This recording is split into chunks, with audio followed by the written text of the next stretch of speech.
تنگی دور کر دے۔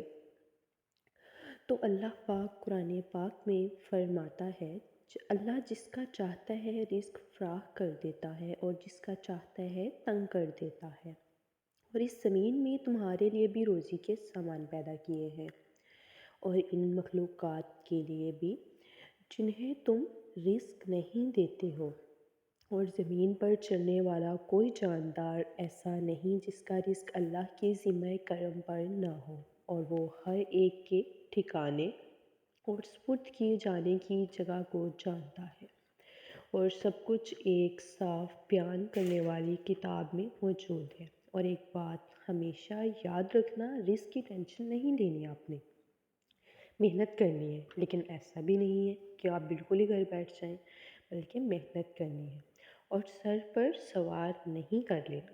اللہ پاک رازق ہے، اور اللہ پاک چڑیوں کو بھی رزق دیتا ہے، اللہ تعالیٰ ہی پرندوں کو رزق دیتا ہے، اللہ تعالیٰ تو بن مانگے رزق دیتا ہے۔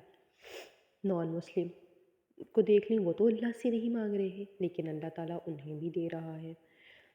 اللہ تعالیٰ نے بل گیٹس کا رزق بھی لکھا ہوا ہے، وہ نان مسلم تھا، اللہ تعالیٰ نے تمام لوگوں کا رزق لکھا ہوا ہے، تو رزق تو آ کر ہی رہے گا کچھ بھی ہو جائے۔ اسی لیے اللہ تعالیٰ پر توکل کرنا ہے، اور فیوچر کے بارے میں اتنا نہیں سوچنا کہ کیا ہو جائے گا، ایسا نہ ہو جائے، ویسے نہ ہو جائے، میرا کیا بنے گا، میرے کریئر کا کیا ہوگا، میرا کریئر کیسے بنے گا، یا پھر میرا اسکوپ کیسے اللہ پاک بنائے گا۔ تو ہم مثال لیں، یوسف علیہ السلام جب کنویں میں تھے، اگر وہ یہی سوچنے لگ جاتے کہ میرا کیا بنے گا، تو انہوں نے تو بادشاہ بنا تھا ایجپٹ کا۔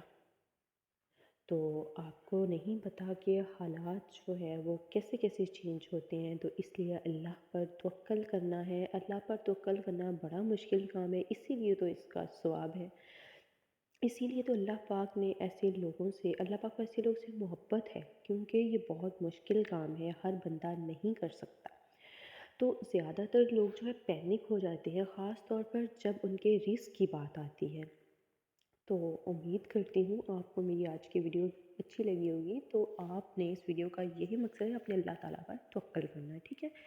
اوکے جی، بائے بائے، اللہ حافظ۔ آپ کو چینل، اگر آپ چینل پر نئے ہیں تو چینل کو سبسکرائب کر لیجیے۔